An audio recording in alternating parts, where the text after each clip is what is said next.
Magandang buhay sa lahat. Liza Soberano, binahagi nito, sa kanyang personal account, ang buong kaganapan nito, sa Singapore.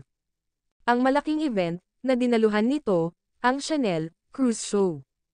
Liza's caption, "Thank you so much, Chanel Official, for an amazing trip. From the warm welcome, to the unforgettable show. Every moment, was so special. I'm so grateful, to be part, of such a beautiful experience." Ang dami nang ang experience, ni Liza Soberano, mula iniwan nito, ang showbiz, sa Pinas. Para mag-work, sa Hollywood. Hindi magaan, ang napagdaanan nito.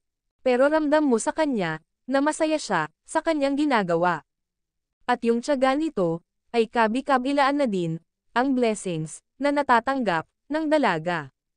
Samantala, grabe umabot na nga, sa 7 million followers, si Liza Soberano, sa kanyang TikTok account.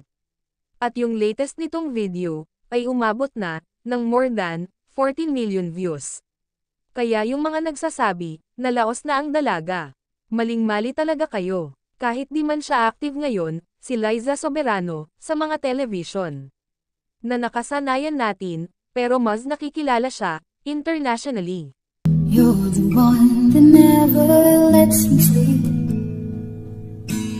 To my mind, down to my soul, you touch my lips. You're the one that I can't wait to see. With you here by my side, I'm in ecstasy.